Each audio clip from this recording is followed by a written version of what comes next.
I don't know if you know this, but you should do whatever you can to avoid growing up poor. It's really important because once I figured that out, that's how I grew $5,000 into $2 million worth of real estate. What is good, Stackers University? It is so good to have you here today. And I better jump into this really quickly because people are going to start clicking away or throwing tomatoes at me.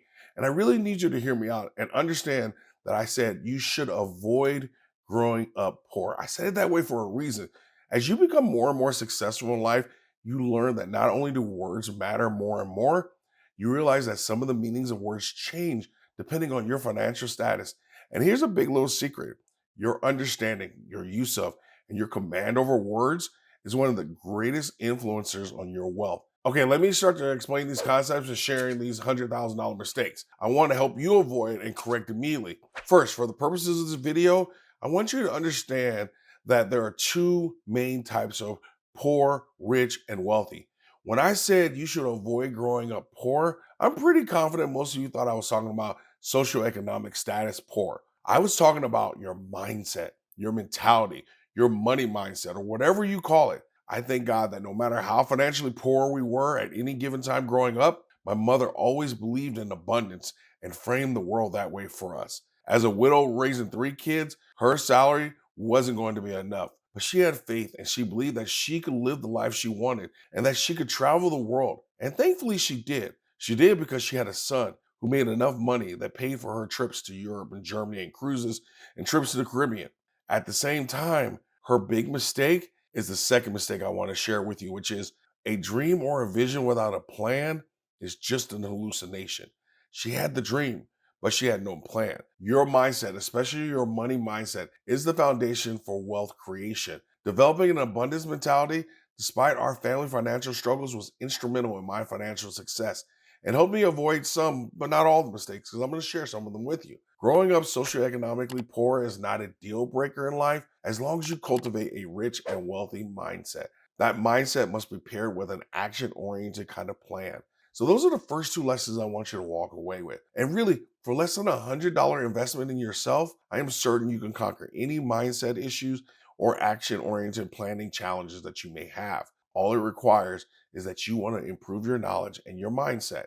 It was my newfound money mindset in the early 2000s that allowed me to find a duplex that I put $5,000 on and then got the seller, both agents, and my loan officer to all provide me back with credits that ultimately put the $5,000 back into my pocket. It was actually more than $5,000. A year later, after making some tax deductible repairs, I sold that property for a $100,000 profit and didn't pay taxes because I rolled it into two more fourplexes.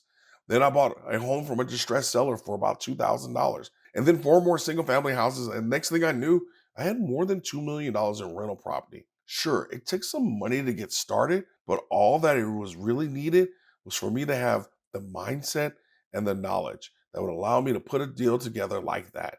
It was something any one of us could have done if we had the right mindset and skill set.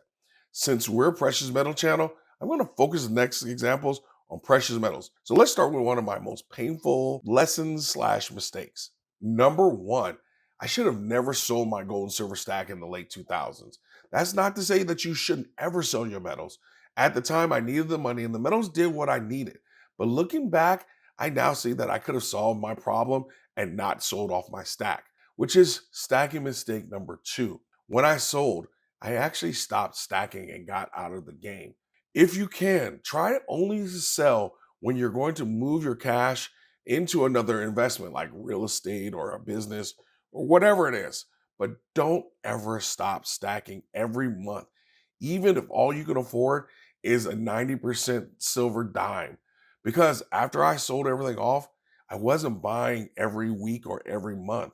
Over those years, I just simply let hundreds of dollars a month that would have gone towards metals just slip through my hands because it wasn't going to the metals anymore. I'm almost afraid to think about how much of that was on cheap liquor and cheap women. Oh my God. Anyway, the number of ounces I could have bought at $1,100 or silver at $11 and $12. When I do the math and the current value of what it is now, it was easily a $200,000 decision and the mistake to not continue stacking. No one is paying me to say this, but I do believe until you develop the discipline to buy every month or to simply set aside the money so that you can make a bigger purchase later, I think every one of us should be taking advantage of those monthly auto buy programs.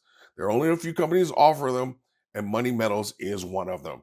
And Money Metals, in full disclosure, is the company I sent my nephew to, as he's in the military and he wanted to start stacking. And somehow, over a couple of years, he had managed to accumulate over 500 ounces of silver and a few ounces of gold. And so I think that that's another mistake, not setting up automatic payments. Since we're talking about smart money moves, let's jump to Professor Benjamin for this week's Money Minute. Hey everyone, welcome back to Money Minute, your quick dose of inspiration and tips to help you crush your financial goals. Today, let's talk about something powerful, inspired action. When you set a goal, it's easy to get caught up in the details and the how.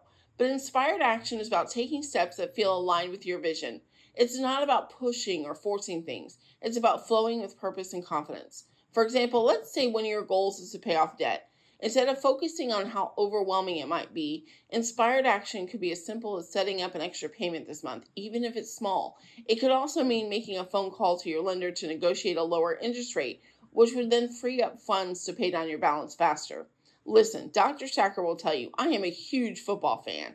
And as fans, we know we love to see those completed Hail Mary passes. But in reality, touchdown comes from a series of smaller calculated plays, the next first down. It's the same with your goals. So as you work towards your goals this week, I challenge you to take at least one inspired action step. If you haven't yet, drop your goals in the comments below. I can't wait to see what you're working on.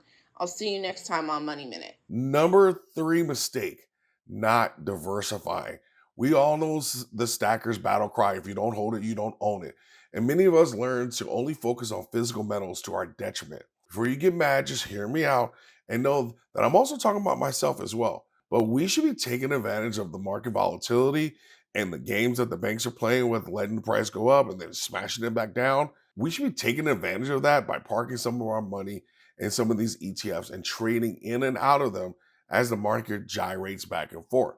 There's a decent amount of money that can be made over time with very little risk, just moving in and out as things get overbought or oversold. Yes, you will pay more money in taxes, but that also means, though, if you're paying taxes, that means you made money. It's also a great way to turn your paper gains into physical metals by using those profits. Number 4, not seeking leverage growth. Related to this idea of diversification, I think we all should have somewhere up to 10% exposure in mining companies or leveraged ETFs. I mean, just look at the GLD. If you can't swing several $100 for a gold coin, I'd rather see you drop $100 a month into something like the GLD as opposed to using that $100 to go buy another night of takeout or whatever it is. At least you're getting your money into something. We just have to own. We may not like paper metals, but they exist and they do have a role and they can actually be helpful for us. Number 5, not acting like investors. Gold and silver investors, well, we're kind of different. We're the only ones that truly fall in love with our investments. I mean, we take our coins out, we look at them, we shine them up, we put them in protective cases, and then we go and hide them again. No one else does that. Okay, we need to have an adult conversation here. Look at this chart of gold and silver and tell me why we shouldn't be buying low and selling high. I'm not saying selling everything, and I'm not saying that we can time the market. But could we have possibly sold off, say, half of our stack in 2011 for around 1,700 and then bought it back for around $1,200? I mean, for every ounce you would have sold, you would have been able to buy back an ounce and a half of gold or silver, thereby growing your wealth in terms of ounces. Again, I want to be careful. I'm not suggesting that we're timing the market, but there are definitely market trends, and the market has a cycle. Even if you don't sell, at least consider swapping the metals when things like the GSR get to an extreme, because again, that's another great way to grow your wealth in ounces with very little risk. For the last mistake, I want to talk about investing in yourself. I can't say this enough or strongly enough, but investing in your education is the best return you will ever get. I have paid $2,000 to $3,000 for some workshops and trainings over the years, and every time those trainings have paid for themselves over and over and over again. I've always gotten my money's worth and more. And let me share a few other lessons. You will only get out of those educational programs what you put into them, regardless of what you pay.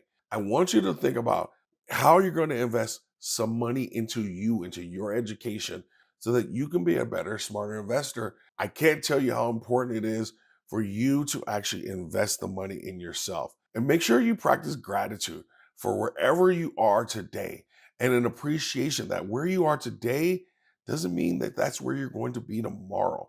So you get to embrace the challenge and adopt a growth mindset because wealth building is absolutely a journey and mistakes will be made. But be patient, be kind, and forgiving towards yourself when you do make those mistakes. But take action. Start by setting one clear financial goal and taking a step towards it. Your financial education is the best investment ever. And as a shameless plug, our School of Financial Wellness is here to help you with that. So be on the lookout for our official rollout at the end of this month. But in the meantime, in the comments section, what is one of your stacking goals for 2025? Now I want you to rewrite that goal and make it even bigger. In what areas do you need to become more financially knowledgeable? Or simply put an A plus in the comments so everyone knows that you always stack smarter and never stop learning.